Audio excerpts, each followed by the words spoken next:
Picture yourself in a Wild West saloon, the kind of place where the air's thick with dust and dreams, and the food's more about grit than gourmet. You're not here for a 5-star meal, oh no! You're here to survive, to fill your belly before the next cattle drive or bar brawl, so grab a seat, mind the splinters, and let's dig into what they served behind those creaky swinging doors. Before you settle in, hit that like button if you're feeling generous, and drop a comment with your city and the time. It's wild to think who's listening out there from Tokyo at midnight to Texas at noon. Now dim the lights, maybe crank a fan for that soft hum, and let's mosey into the frontier's culinary chaos. Saloons weren't just watering holes for whiskey and bad decisions.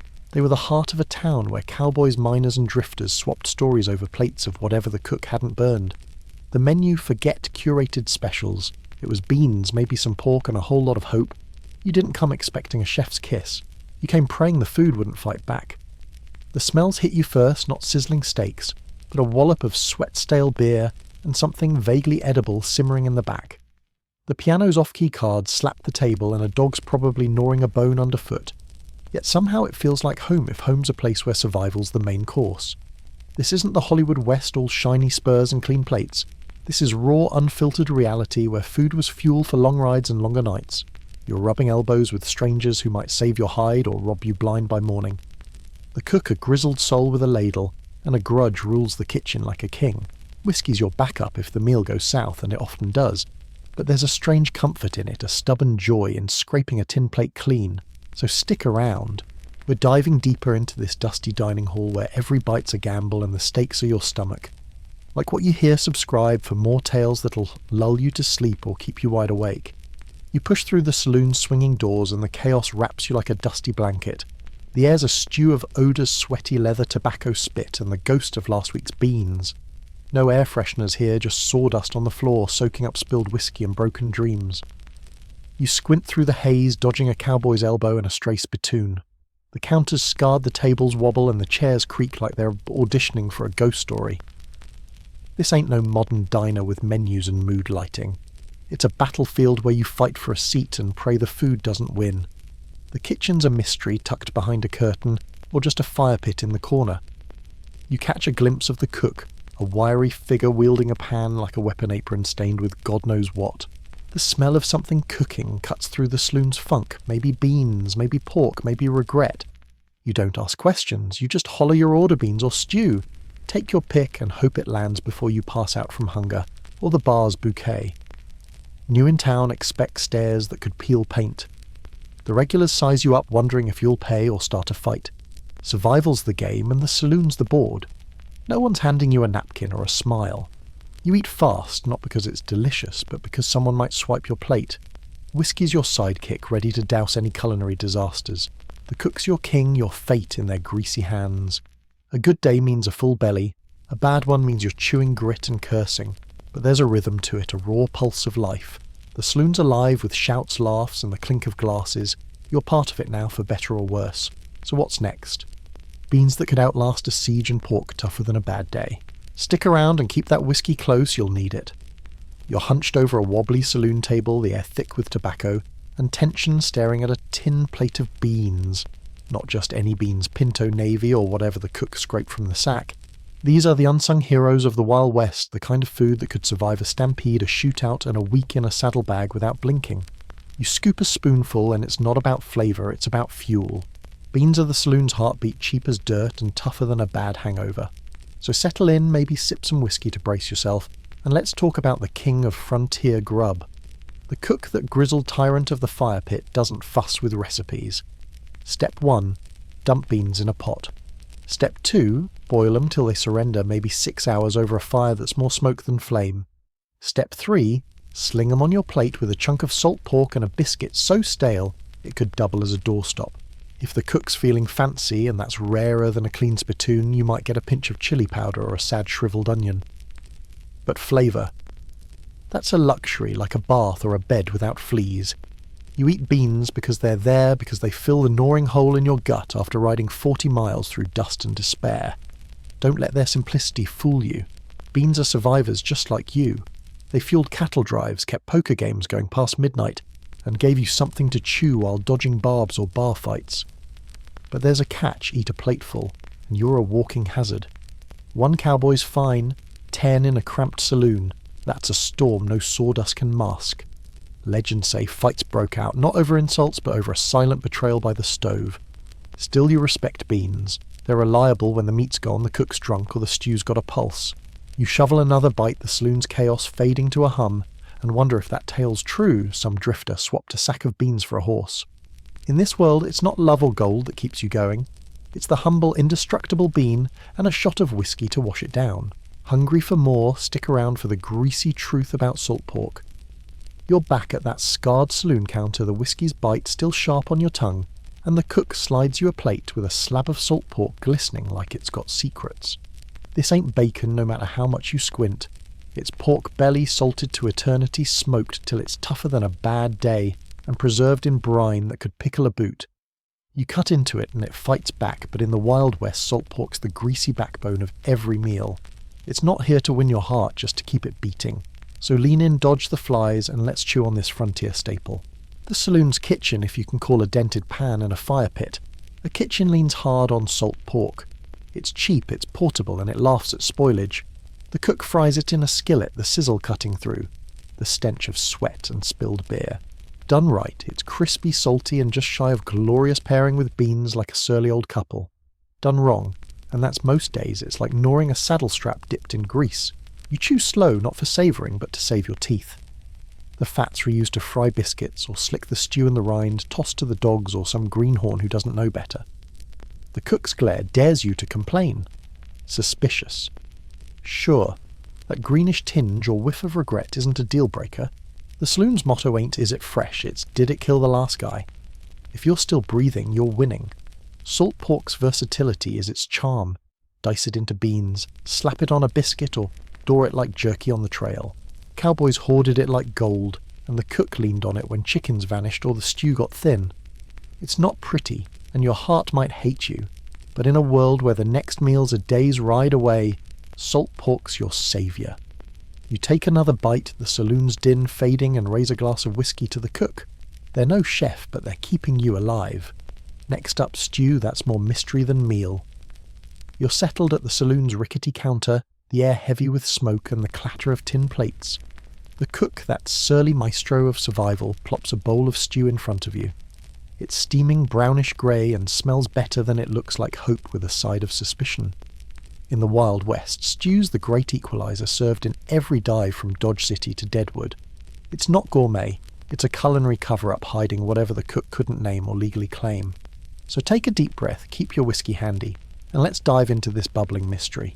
The recipe's simple: start with a pot of fire and a prayer, toss in water, maybe some beans or a sad potato, then add anything that hasn't scurried off beef if you're lucky, rabbit if you're not, or something that might have been a squirrel in a past life. Rattlesnake, sure, if it's stopped hissing. You stir not to blend flavours but to drown doubts. Vegetables, if they exist, are boiled to oblivion.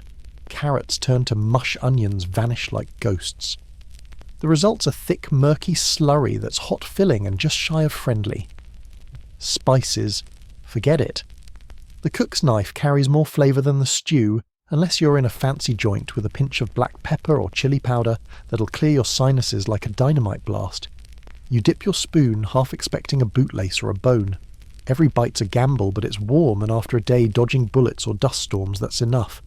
The cook watches, daring you to ask what's in it. You don't. Ignorance is supper in these parts. Some stews are hearty with honest beef from a local butcher. Others, well, if the town's dogs are scarce, you chew carefully and pray. It's stretchable too. One pot feeds a dozen or simmers for days, turning gluey, but never giving up. You scoop another bite, the saloon's chaos fading to a hum, and feel a stubborn gratitude. This isn't food, it's fortitude served with a side of whiskey to kill the aftertaste. Next, we're tackling biscuits and hardtack bread's heroes and villains. You're still at that wobbly saloon table stew cooling in your bowl, when the cook tosses you a biscuit, or maybe it's hardtack, the undead cousin of bread.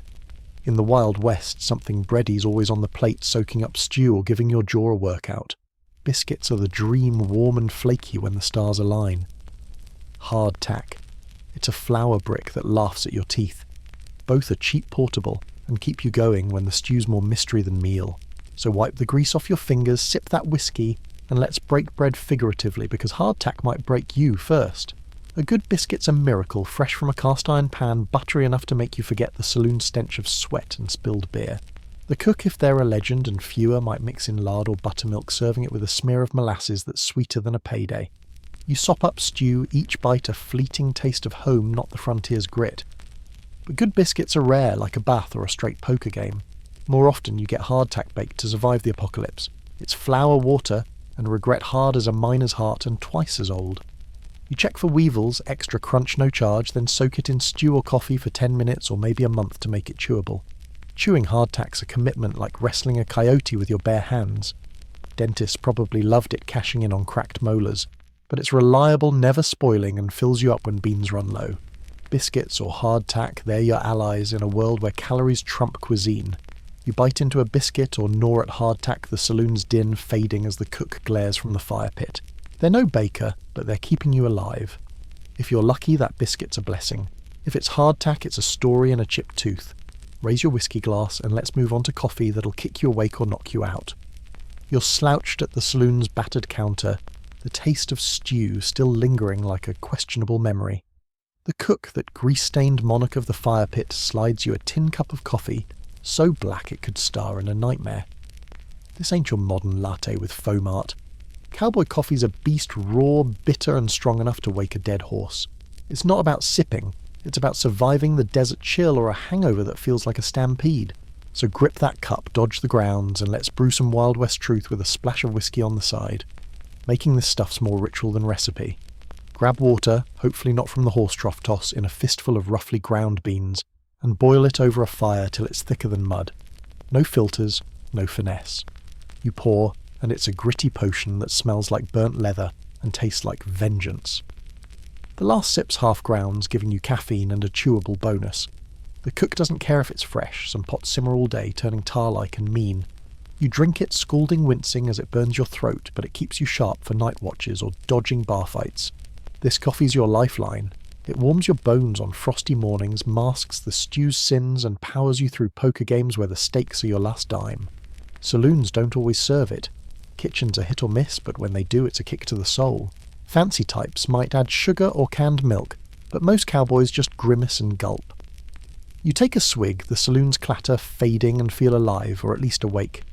The cook's no barista, but they've got your back. One cowboy called it a mule's kick you miss when it's gone. Raise your cup, maybe spike it with whiskey and brace for what's next. Meat that's more gamble than gourmet. You're back in the saloon's smoky haze. Coffee still scalding your tongue when the cook thumps a plate of meat before you. It's no steakhouse special, just a tough charred slab that might have been beef or something wilder. In the Wild West, meat's a luxury, a status symbol that says you've got coins or courage. It's not guaranteed fresh, and every bite's a roll of the dice. You cut in the knife scraping like it's personal, and hope it doesn't fight back. So keep your whiskey close nod to the cook, and let's carve into this risky frontier feast. Steak's the dream, fried in lard till it's more boot than beef. You ask for medium rare, and the cook stares like you've insulted their horse. Fresh beef's rare cattle drives don't stop for saloons. Instead, you might get jerky salted buffalo or venison if a hunter got lucky. In mining towns, it's squirrel jackrabbit or Lord help you rattlesnake seasoned with dust and desperation. The cook slaps it on your plate, maybe with a fried egg if they're feeling generous. You chew, wondering if that whisker's real, and don't ask questions. The rule's simple: if it didn't kill the last guy, it's your turn. Some meat's so old it's got a nickname, sliced thin and drowned in gravy to hide the sins. If it twitches, you raise an eyebrow and keep eating. A good day means a sizzling cut, hot and honest, reminding you why you dodge bullets for this. The cook's your gatekeeper, cross them, and you're gnawing mystery meat. You take a bite, the saloon's din softening, and feel the weight of survival. Meat's not just food. It's a badge of grit washed down with whiskey to kill the doubts. Next up, cornbread and molasses, the sweetest thing this side of a bar fight. You're still parked at the saloon's splintered table, the meat you just wrestled down settling like a grudging guest in your gut. The cook, that fire-scarred ruler of the kitchen, slides you a wedge of cornbread, crumbly and warm with a drizzle of molasses that gleams like liquid gold. Dessert in the Wild West isn't a menu section, it's a rare act of mercy, and cornbread's the star. It's simple, sweet, and just shy of glorious, a fleeting comfort in a world of dust and danger. So wipe your knife, pour a splash of whiskey, and let's savour this frontier treat. Cornbread's the Swiss Army knife of saloon grub, baked in pans, fried in skillets, or dropped into stew when the cook's too tired to care.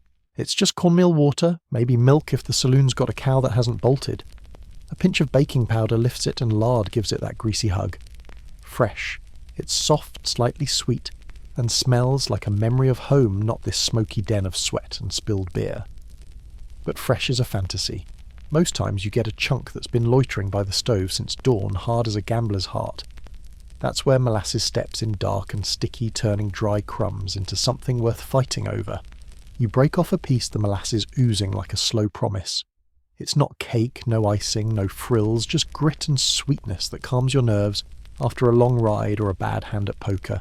The cook might warm the molasses, and if they do, you're dining like a king by frontier standards. Its cheap keeps well and masks the cornbread sins, making every bite a small victory. You chew the saloon's clatter fading and feel a stubborn joy. This isn't fancy, but it's enough to remind you life's not all gunfights and grit. Raise your glass whiskey makes everything sweeter, and brace for what's next. Eggs and chicken, rare as the honest dealer. You're lingering in the saloon's smoky haze, cornbread crumbs dusting your plate when the cook, gruff as ever, sets down a miracle, a plate of eggs and chicken. In the Wild West, these aren't everyday eats. They're gold, fragile and fleeting, a sign the saloon's got clout or connections. Fresh eggs and hot chicken are status symbols, proof you've stumbled into something special or a trap. You either plate half expecting a feather or a wobble, and grip your whiskey for courage. So settle in, dodge the stairs, and let's crack into these rare frontier delicacies. Eggs are treasures guarded by cranky hens that roam free or get snatched by foxes. If the saloon's got them, they've got chickens out back or a shady deal with a farmer. You don't ask what kind chicken, duck or mystery, because questions spoil the magic. The cook scrambles them to hide any odd colours or fries them till the yolks are tougher than a bar brawl. If it jiggles, you order another shot and reconsider. Chicken's even trickier, scrawny, bony birds fried in lard till they're more crunch than meat. You get a drumstick the size of a twig, maybe a feather in the gravy, and call it charm. This meal's a boast, saying the saloon's more than beans and bad coffee. Warm eggs mean morning, hot chicken means you're not chewing jerky again. You bite the saloon's din, softening, and feel like you've won a hand at cards. The cook's no saint, but they've pulled off a feat. A bad batch. That's just the West reminding you whose boss your stomach might rebel, but you'll live. You savour the moment, whiskey at hand, and nod to the cook. They're keeping you fed, feathers and all. Next up, pie so sacred it could spark a shootout. You're still kicking back in the saloon's smoky glow, the tang of eggs and chicken fading when the cook, gruff as a winter storm, sets a tin plate before you with a slice of pie. Not just any pie, mind you. In the Wild West, pie's a holy relic, steam curling up crust, golden as a prospector's dream, and a whiff of apples cutting through the stench of whiskey and sweat. It's not dessert. It's a statement proof this saloon's got heart, or at least someone in the kitchen who cares. So grip your fork, keep your whiskey close, and let's dig into this sacred frontier treat. This ain't no bakery masterpiece with lattice crusts or whipped cream. It's a rugged affair, uneven edges filling from canned peaches or dried apples, maybe berries that could be raisins in disguise. The cook bakes it in a dented pan, sugar rationed like gold dust, and if you're lucky, a pinch of cinnamon sneaks in. It's served lukewarm, no frills, just a flaky hug that tastes like a memory of home, not this dusty den of deals and dice.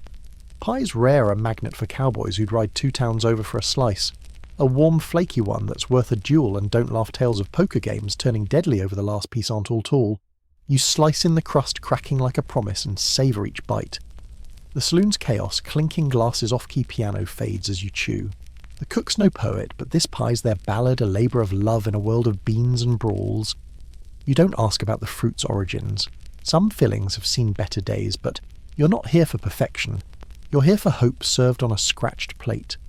Whiskey washes it down, and you nod to the cook, that unsung hero of the fire pit. They've given you a moment of grace. Next up, cheese a gamble that could outstink the saloon itself. You're hunched over the saloon's scarred table pie crumbs, dusting your chin when the cook, surly as ever, drops a chunk of cheese beside your whiskey glass. It's not a dainty wedge with a fancy name. In the Wild West, cheese is a gamble, a sweaty, pungent dare that says this saloon's got guts or a cow nobody rustled yet. It's hard yellow, or maybe soft and crumbly, with a smell that could clear a card game. You tap it with your fork, half expecting it to fight back and brace for a bite. So lean in, sip that whiskey, and let's wrestle this frontier wild card. Cheese isn't common here, refrigeration's a pipe dream, and caves are for outlaws not aging cheddar. It's local, made by someone who half remembered a dairy trick, and it's got personality. It might squeak, it might sting your nose, or it might be cheddar's distant cousin rolled in salt to hide its sins. The cook serves it with hardtack or jerky a protein punch for cowboys between brawls. Melt it over beans or toast it on cornbread and you're living large if the cook's in a good mood. But beware, some cheese is old butter gone rogue or curdled milk pressed into a lie sprinkled with pepper to fool you. You take a nibble, the saloon's din shouts, clattering plates fading as you weigh your fate. It's bold, sharp, and just shy of dangerous like the West itself. A saloon with cheese flexes, it means they've got a farm connection or a miracle. You chew, ignoring the odd texture, and feel a grudging respect. The cook that grease-stained Titan didn't have to risk this, but they did. Whiskey cuts the aftertaste and you nod their way. They're no cheesemonger, but they're keeping you fed. Next, pickled goods sour as a bad bet, but built to last. You're propped against the saloon's worn counter, the faint tang of cheese still haunting your tongue, when the cook, gruff as a dust storm, slides over a jar of pickled goods. It's not a side dish. It's a survival tactic glowing faintly in the smoky haze like a sour beacon. In the Wild West, pickling's the magic that keeps food from walking away sealed in vinegar's sharp embrace. Cucumbers, eggs, maybe even peaches, anything dunked in brine is fair game. You grab a pickle, its crunch cutting through the saloon's din, and brace for the bite. So keep your whiskey close and let's unpack this tangy frontier lifeline. Pickled cucumbers are the stars green and sharp, served to chase whiskey or fill the gap between bad bets. If they're fresh, spiked with garlic or dill, you're in a top-tier saloon.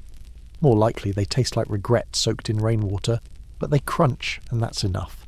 Pickled eggs bob in cloudy jars behind the bar looking like ghostly orbs with a texture that's pure sadness. Cowboys swear by them for quick protein, though some swear at them when they hit the gut.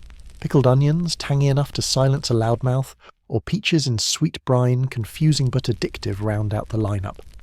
You bite wincing at the sour kick and feel the West's stubborn grit. These jars are lifesavers lasting months or years without a hint of spoilage, in a land where meat turns faster than a card shark's luck that's gold. The cook doesn't fuss, just soaks and seals, letting vinegar do the heavy lifting. Some jars are experiments though, and you pray they're not labelled maybe pork. You munch the saloon's clatter spittoons, shouts off-key piano, fading to a hum. It's not gourmet, but it's reliable, like the cook's scowl or your trusty whiskey. This sour stuff keeps you going when the stew's suspicious. Next up, whiskey itself, the liquid dinner that never lies. You're slouched in the saloon's smoky chaos, a pickle's sour sting fading when you reach for the one thing that never fails whiskey. It's not just a drink in the Wild West, it's dinner medicine and a fistfight starter all in a glass. When the stew's got a pulse or the beans are burnt, whiskey's your saviour, burning away hunger and doubt. You pour a shot the amber liquid, catching the lantern's glow, and feel the saloon's grit settle around you. So raise your glass, dodge the cook's glare, and let's toast to the frontier's truest friend. This ain't no aged bourbon from a fancy barrel. It's rot gut distilled in barns or back rooms from corn rye or whatever the barkeep could scrounge. It's raw, rough, and could strip paint or pride in one gulp. They call it chain lightning for a reason. One shot sparks a fire, two might end you. You knock it back wincing as it burns like a betrayal, but it's honest. No menu needed. Whiskey's always there, served with beans or a pickled egg that somehow counts as a meal. It numbs trail dust, heartbreak, or the pain of chewing mystery meat. You sip the saloon's noise, clinking glasses, cursing gamblers, fading to a dull roar. Whiskey's social glue, sealing friendships or starting brawls. You buy a round to make allies or apologise for a punch. It's quality, don't ask. Some's just moonshine with a cayenne kick or tobacco juice for colour. The cook might toss it in stew, but mostly it's your fallback when food fails. You feel alive, or at least forget you're not. The cook, that greasy king, nods as you raise another glass. Next, the cook themselves, the saloon's unsung hero or culinary villain. You're slumped at the saloon's battered counter. Whiskey's burn, fading, surrounded by the clatter of plates and the stench of sweat and smoke. Ruling this chaos is the cook, a grizzled figure wielding a ladle like a sceptre, their apron stained with the sins of 100 meals.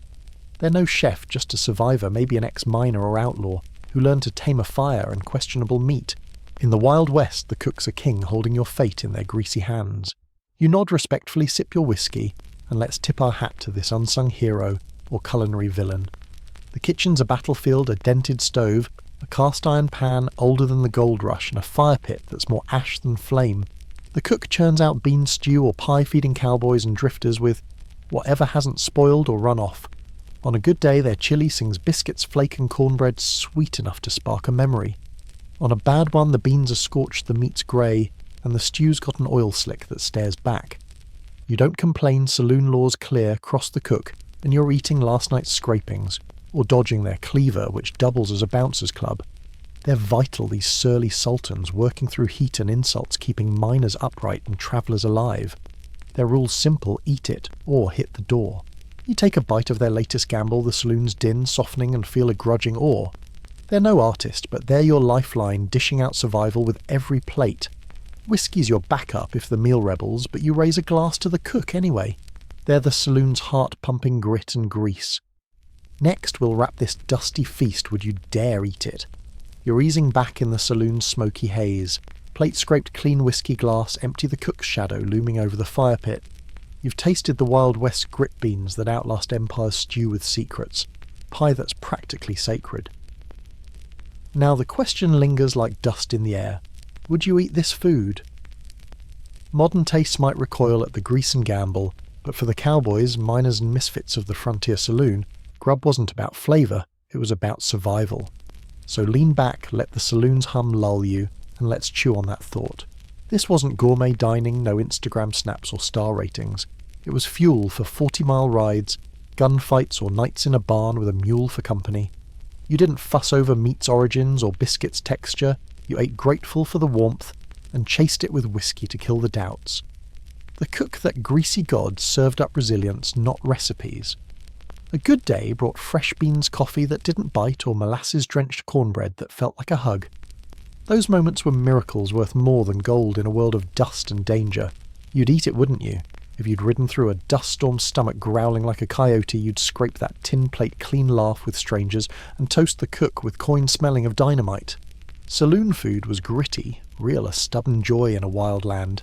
You finish your whiskey, the saloon's clatter shouts, clinking glasses fading to a soothing hum.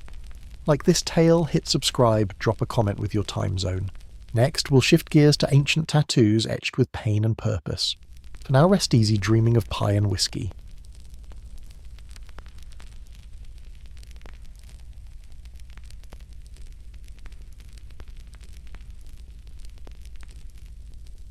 Picture yourself standing on a frozen alpine slope, wind biting your face, staring at a 5,000-year-old body pulled from the ice. This is Ötzi, the Iceman, not some rebel with a sleeve of ink, but a Stone Age survivor with tattoos etched into his leathery skin. You're not in a trendy parlour. You're in a world of raw survival where every mark means something deeper than art. So dim the lights let the fan hum, and let's slip into this ancient tale. Like it, hit subscribe, tell me where you're from. Ötzi's got 61 tattoos, dots and lines, no dragons or hearts scratched into his spine, knees and ankles with carbon and pain. They're not for show, they sit where joints ache like ancient acupuncture points. Were they medicine easing his creaky bones after hunting in the cold, or rituals tying him to spirits older than the mountains? You imagine the needle, maybe a sharpened bone, pricking his skin by firelight, each sting a badge of endurance. The marks whisper of a life spent outrunning wolves and weathering storms, a resilience that hums through time. You don't get inked in the Stone Age for kicks, it's purpose or nothing. Ötzi's tattoos older than pyramids say humans have always worn their stories on their skin. You feel the weight of that, the stubborn grit of a man who marked his pain to keep going. The wind howls outside, but this tale's warmth pulls you in. Next, we'll drift to Egypt and Nubia, where women's tattoos wove protection and power. For now, rest easy, dreaming of ink etched in ice. You're in ancient Egypt now, the Nile's murmur in your ears, sand warm underfoot. Forget modern tattoo parlours. Here, women, priestesses, dancers bear ink that's more than art. It's armour etched on abdomens, thighs and chests, guarding against evil or childbirth's perils. You're not just looking at tattoos. You're seeing resilience women claiming power in a world of gods and grit. So settle in, let the fans hum carry you, and let's trace these sacred marks. Comment your time zone if you're still awake.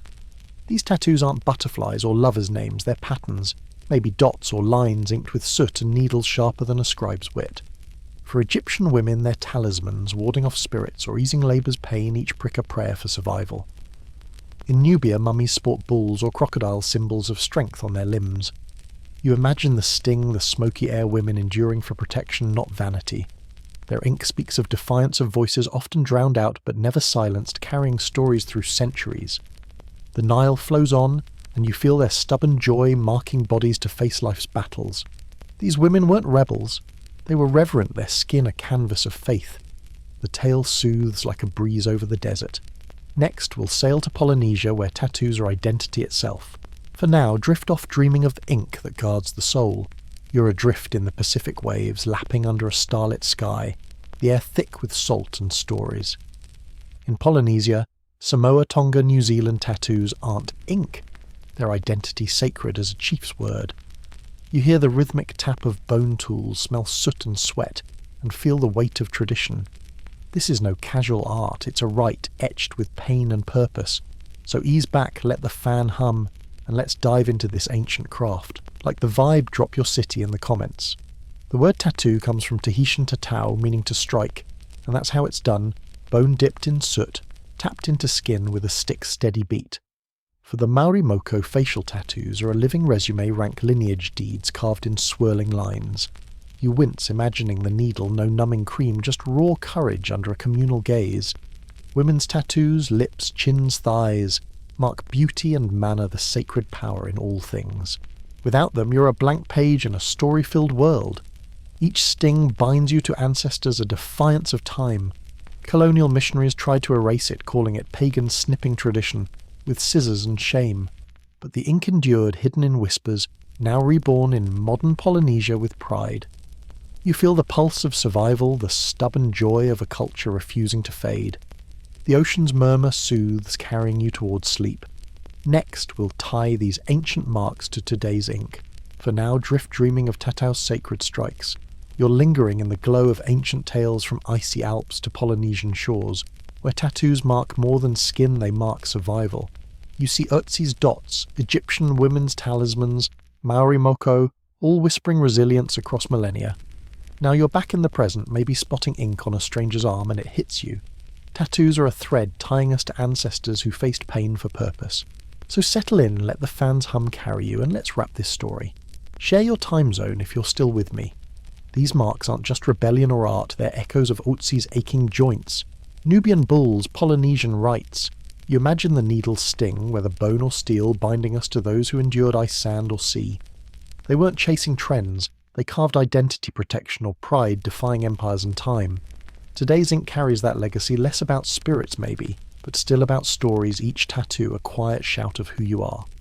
You feel their grit, their stubborn joy in every line. The world's changed, but the urge to mark our skin hasn't.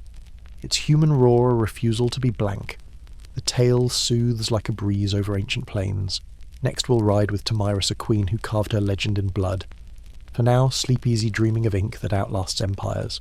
You're standing on the windswept Central Asian steppes, 6th century BCE grass hissing under a sky sharp as a blade.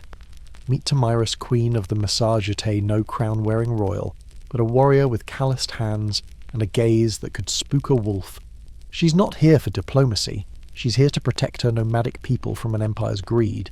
You smell horse sweat, hear the creak of bows, and feel the pulse of a clash that'll echo through history. So dim the lights let the fan hum and ride into this epic, like it drop your city below. Tomyris leads a tribe of horse archers fierce as the steppes winter, living free under stars, not walls. She's no myth, she's flesh and fury, a mother, a commander respected for her grit, not her bloodline. Her world's a blur of hooves and arrows where survival means riding faster, striking truer. You imagine her by a fire, sharpening her axe, her people's loyalty fiercer than any throne. She's about to face Cyrus the Great, Persia's empire-building juggernaut who's got his eye on her land. Spoiler, he's in for a fight he won't walk away from. This isn't Hollywood's polished drama, it's raw, dusty and real. A tale of defiance that'll lull you with its rhythm. Tomyris' story sings of resilience, a woman who'd rather die than kneel. You feel the steppes' vastness, its stubborn pulse. Next, we'll track Cyrus's hunger for conquest. For now, drift off dreaming of a queen who rides with vengeance in her veins. You're still on the steppes, dust swirling like ambition, the air thick with the scent of leather and campfires. Cyrus the Great, Persia's empire-slaying king, looms large, his eyes fixed on the Massagetei's wild lands. You hear the clank of his army's armour, feel the ground tremble under thousands of boots. He's not just a conqueror, He's a legend who toppled Babylon and Lydia hungry for more.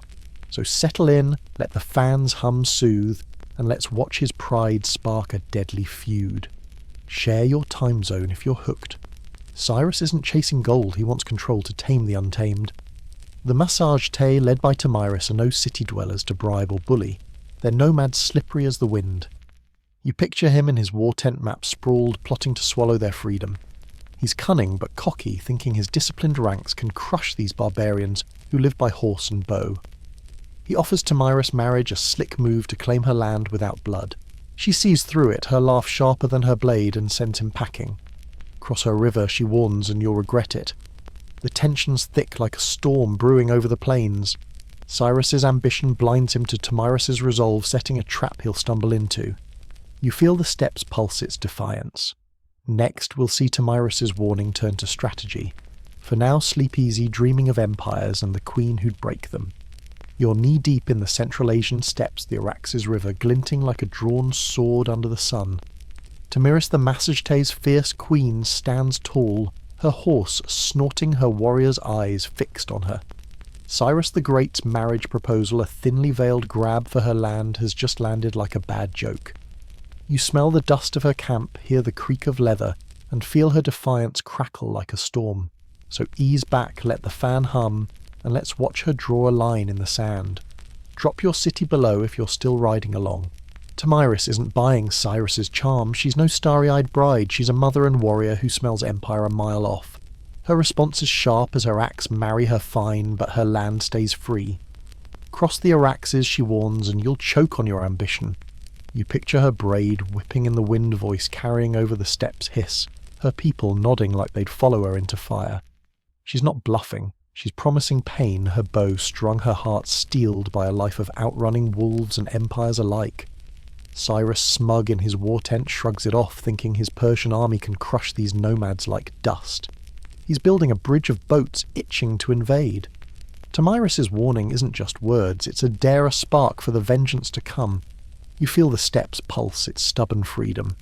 Next, we'll see her set a trap that'll make Cyrus regret his swagger. For now, drift off dreaming of a queen who laughs at kings. You're deep in the steppes' vastness, stars pricking the sky, the scent of dry grass and horse sweat heavy. Tomyris, queen of the Massage Tay, isn't charging Cyrus's army head-on, she's smarter than that. You hear the soft tread of her warriors retreating, see her camp abandoned, stocked with food and wine like a taunt. Cyrus, flush with conquest fever, has crossed the Araxes, his boats bobbing behind. So, settle in, let the fans hum soothe, and let's watch Tomyris bait a deadly trap. Share your time zone if you're hooked. She pulls her forces back, luring Cyrus deeper into her turf, where the steppes are maze and his heavy army's out of place. The Persians find her camp tents flapping empty fires cold, but tables groan with bread and jugs of wine, a luxury her nomads rarely touch. You imagine Cyrus smirking, thinking she's fled in panic, his men diving into the feast. It's a setup slick as a snake's hiss.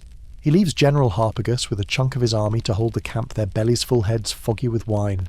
Tomyris waits her archers, hidden in the dark eyes glinting like wolves.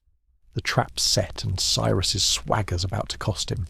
You feel the steppes' tension, its quiet vengeance. Tomyris is not just fighting, she's outsmarting an empire, her heart fierce with a mother's grit. Next, we'll see the blood-soaked fallout of her night raid. For now, sleep easy, dreaming of a queen who plays empires like pawns. You're crouched in the steppes' shadows, the night air sharp with frost and bloodlust. Tomyris's trap has sprung her abandoned camp laced with wine, lured Cyrus's Persians into a drunken haze. You hear hooves, thundering arrows hissing as her Massage Tay warriors sweep in like a storm. The camp's a slaughterhouse now, firelight glinting off axes and panic. So ease back, let the fan hum, and let's watch this brutal ambush unfold. Drop your city if you're still with me. Tomyris's riders strike under cover of darkness, their bows singing death axes biting through Persian armour. The wine-soaked soldiers, led by General Harpagus, stumble caught off guard, their swords useless against the nomad's speed. You smell the acrid smoke, hear screams cut short. Among the fallen is Spargapesis, Tomyris's son, a Massage Tay commander.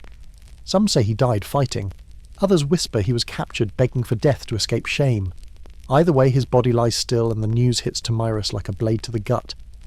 Her grief's a wildfire, raw and consuming, but it's her rage that'll burn empires. The steppes alive with vengeance, its pulse fierce as Tomyris's heart. Cyrus, safe in his distant tent, thinks he's won a skirmish, but he's lit a fuse. You feel the weight of a mother's loss, her resolve hardening like steel.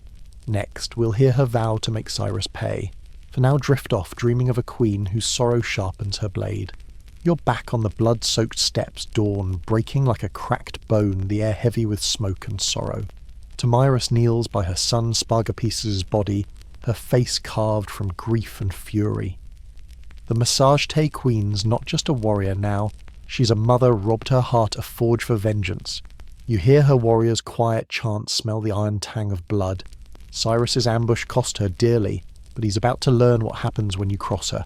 So settle in, let the fans hum soothe, and let's hear her oath. Share your time zone if you're hooked. Tomyris rises, her voice cutting the steppes' silence like an arrow. No more warnings, she vows, to drown Cyrus in the blood he craves. You thirst for it, she snarls, and I'll make you choke. You imagine her eyes blazing through tears, her braids snapping in the wind. This isn't strategy, it's a promise raw, as the steppes winter, fierce as her people's spirit. Her warriors rally their loyalty, fiercer than ever, ready to ride into hell for her. Cyrus, smug with his empire's might, doesn't see the storm coming, a mother's wrath sharper than any blade. The steppe hums with her resolve, a pulse of defiance that'll shake history. Tomyris's vow isn't just words, it's the spark of Cyrus's doom. You feel her pain, her unyielding grit. Next we'll charge into the final battle. For now sleep easy, dreaming of a queen who turns grief into glory. You're swept onto the Central Asian steppes, the sun a blinding blade, the air thick with dust and war cries. Tomyris, queen of the Massagetei, stands at her army's helm, no longer just a leader, but a storm in human form. Her face painted with ash and rage burns with the loss of her son. You hear hooves pounding arrows, whistling as her warriors charge Cyrus's Persians. So lean back, let the fan hum, and let's plunge into this final clash. Drop your city if you're still awake. Tomyris doesn't fight like Cyrus expects, chaotic, scattered. She's precision, her cavalry a tide of knives slicing across the plains. You smell horse sweat, see her archers fire from horseback axes, flashing in close combat. The Persians, disciplined but stunned, falter under her fury. Tomyris rides among her warriors, her presence a wildfire, every strike fueled by vengeance for Spargapesis. Cyrus's lines buckle his empire's might, crumbling against a mother's wrath. The steppes are slaughter-field grass, slick with blood as Persians flee or fall hunted like prey. Cyrus himself meets his end, maybe in combat, maybe captured but dead by Tomyris's will. You feel the steppes pulse, its fierce defiance. This isn't just a battle, it's an execution of hubris. Tomyris's victory sings of resilience, a nomad queen who broke an empire. Next we'll witness her infamous revenge. For now drift off, dreaming of a queen who rides with thunder in her veins. You're standing amid the steppes' carnage, the air heavy with blood and silence, the battle's dust settling like grief. Tomyris Massagetei Queen kneels by Cyrus's lifeless body, her face a mask of vengeance fulfilled. The Persian king who took her son lies broken, his empire's arrogance shattered. You hear the wind's low moan, smell the iron tang of victory. Her revenge isn't quiet, it's a legend carved in blood. So settle in, let the fans hum soothe, and let's witness her final act. Share your time zone if you're still here. Tomyris, they say, orders Cyrus's head, severed, her warriors watching in grim awe. She holds it, eyes blazing, and per Herodotus dunks it in a wineskin, filled with blood, snarling, drink your fill. Is it true? Maybe history's flair, maybe cold fact, but it's a symbol don't cross a steppe, queen. You imagine the scene, her braids stiff with dust, her voice cutting through the steppes' hush. This isn't savagery. It's justice, a mother's rage answering a king's hubris. Her people cheer their freedom sealed in crimson. The steppes quiet, now its pulse fierce with Tomyris's triumph. Cyrus's body sent back to Persia, but his defeat stains their legacy. You feel her grit, her unyielding spirit. Next, we'll trace her legend's echo through time. For now sleep easy, dreaming of a queen who drowned an empire in its own blood. You're lingering on the Central Asian steppes, the wind whispering through grass stained with history's blood. Tomyris, the Massagetei queen who felled Cyrus, vanishes from records after her victory, riding into the horizon like a ghost. yet her legend gallops on untamed by time. You smell campfire smoke, hear distant hooves, and feel her defiance pulse like a heartbeat. So ease back, let the fan hum, and let's trace her echo across centuries. Drop your city if you're still drifting with me. Damaris left no palaces, no coins stamped with her face. Her people were nomads, their legacy sung by firelight, not carved in stone. You picture warriors retelling her tale, her vengeance a song of resilience. In medieval manuscripts she's clad in armour. Renaissance paintings show her towering over Cyrus's corpse. To Persians she's a bitter sting, to Greeks a noble paradox, to Central Asians a folk hero fierce as the steppes' winter. In modern Kazakhstan, her statues rise her name in textbooks, a mother of nations who proved women could break empires. Her story's a beacon not of conquest, but of freedom, a queen who forged her throne in fire. You feel her grit, her stubborn joy in defending her people. She's no saint, just a woman who refused to bow her legacy a challenge to history's kings. Next, we'll see how Herodotus shaped her myth. For now, sleep easy dreaming of a queen whose hooves still thunder. You're lounging in the glow of ancient tales, the steppes' wind fading to a murmur. Damaris's legend owes much to Herodotus, the Greek father of history, who penned her story a century later. You smell old parchment, hear the scratch of his quill, and feel the weight of his words shaping a queen's myth. He's no dry chronicler, he's a storyteller weaving truth and drama. So settle in, let the fans hum lull you, and let's see how he immortalised her. Share your time zone if you're still here. Herodotus paints Damaris as a warrior queen. Her vengeance dunking Cyrus's head in blood, a morality tale for his Greek audience humbling Persia's might. You imagine him grinning, spicing the tale with that gory flourish. Was it true historians bicker? Maybe it's poetic flair, maybe fact, but Cyrus's death at her hands likely happened. Herodotus, though, sees her through a Greek lens, noble, yet wild, a foil to imperial arrogance. Her grief, her fury become mythic, a mother's wrath toppling a king. His pen gave Damaris immortality, turning a nomad queen into a legend. You feel the steppes pulse, her defiance softened by time but sharp in memory. Next, we'll unlock ancient security's secrets. For now, drift off dreaming of a queen etched in ink and blood.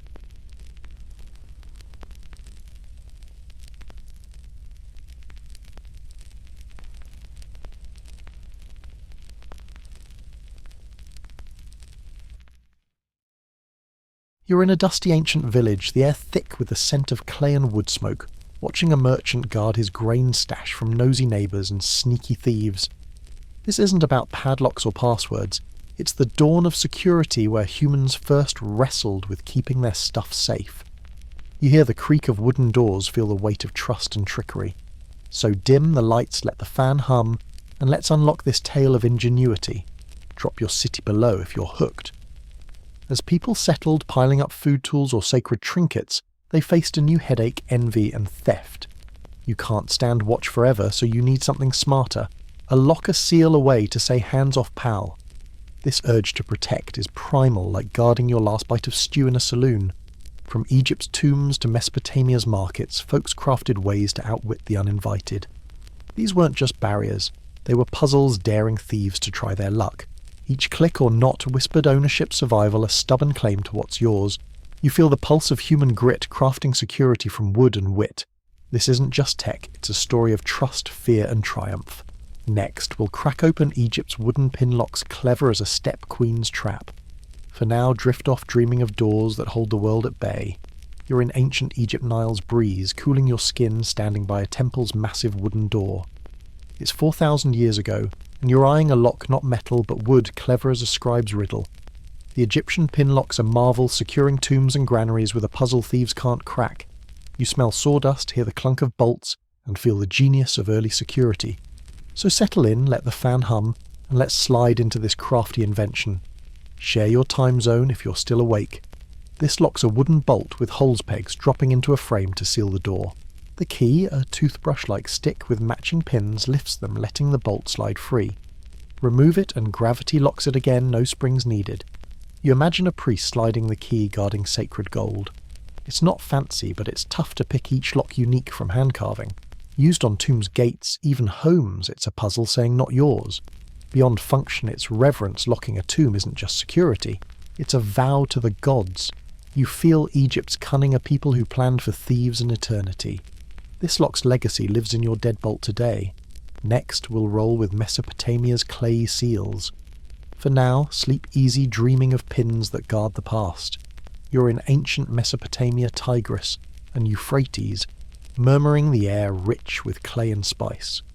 Merchants seal their wares not with locks, but with carved stone rollers, cylinder seals pressed into wet clay. You smell the damp earth, hear the soft squish of clay, and feel the weight of trust in every roll. These aren't just security, they're signatures shouting ownership to the world. So ease back, let the fan hum, and let's roll into this clever trick. Drop your city if you're still with me. These seals etched with gods or beasts leave unique patterns on jars, doors, or tablets. Break the clay, and everyone knows you've snooped, no hiding it. You picture a priest rolling his seal, its design a badge of power. High-ups had personal seals passed down like heirlooms, buried with them for the afterlife. It's not about stopping theft, but making it scream guilt like a spittoon you can't unspill. Ropes tied with seals guard temple gold, their knots a dare to tamper. Security here's about visibility, not secrets, a social trap for sticky fingers. You feel Mesopotamia's wit turning trust into armour. These seals echo in today's signatures and seals. Next we'll knock on Greece's crude locks. For now drift off dreaming of clay that tattles on thieves. You're in a bustling Greek city-state, olive oil and sea salt in the air, standing by a creaky wooden door. The Greeks late to the lock game lean on trust and brawn over fancy tech. Their bar and pin locks clunky but honest guard homes and temples.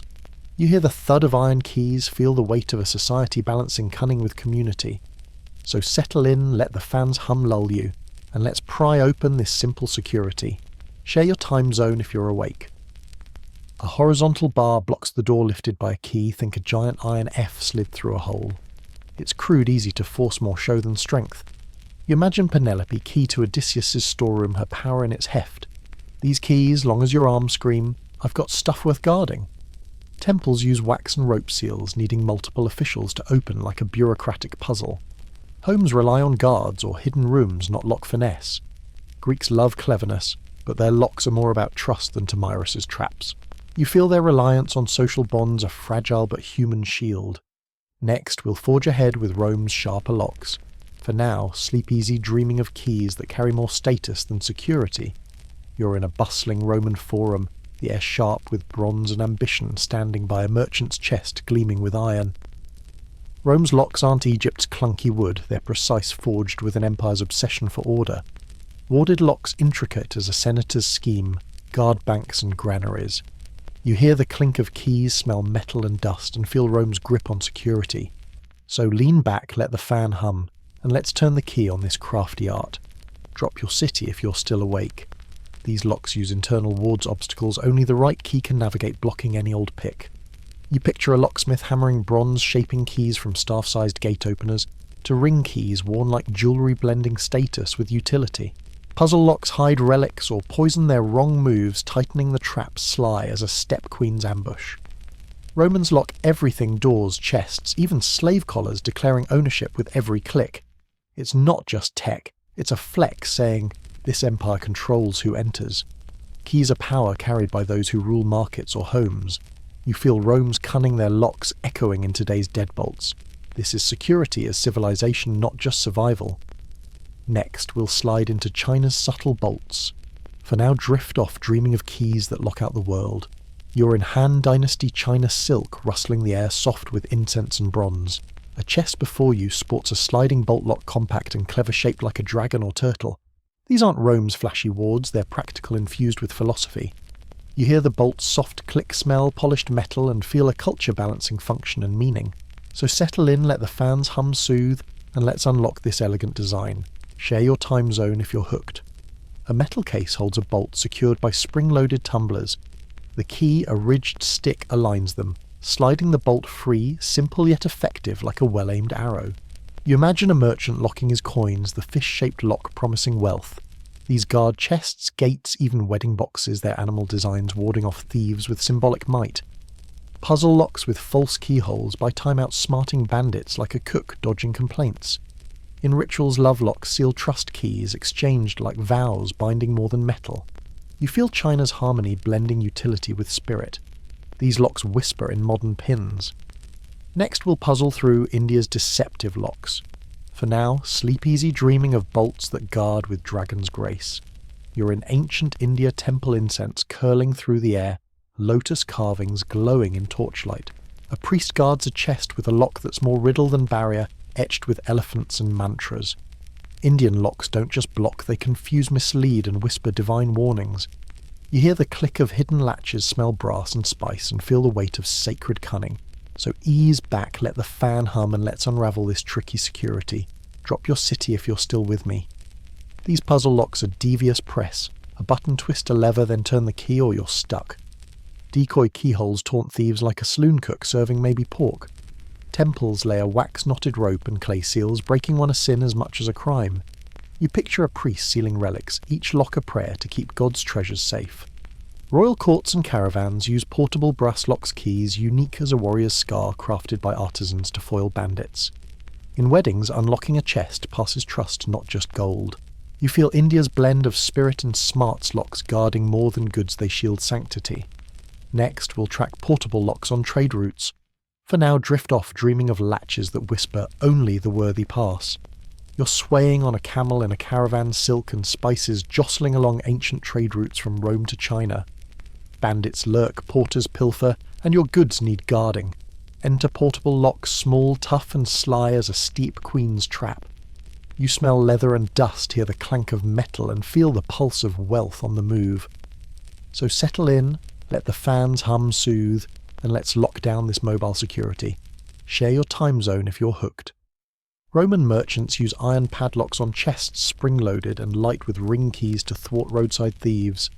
Chinese traders favour bronze sliding locks, some disguised as ornaments engraved with ownership marks that scream "steal this and you're marked." Nomads secure tents and weapon cases with leather metal clasps, quick to check for tampering like a saloon's cook, eyeing a complainer. On battlefields, locked scroll boxes need 2 officers' keys, an ancient 2-factor trick. You imagine a trader checking his lock heart, easing as it holds. These locks aren't just tools, they're survival guarding coins and secrets across deserts. You feel the road's risk and ingenuity. Next, we'll bolt down warfare's locks. For now, sleep easy dreaming of keys that tame the wild trade routes. Janzhong Part 8.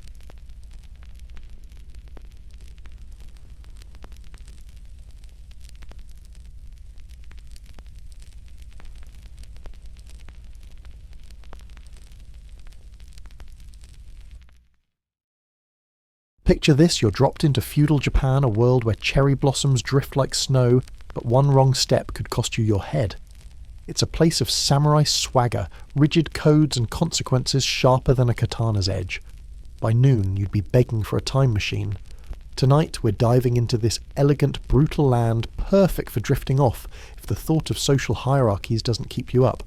So dim the lights, maybe crack a window for that cool night air, and let's slip into a story that's equal parts poetry and punishment.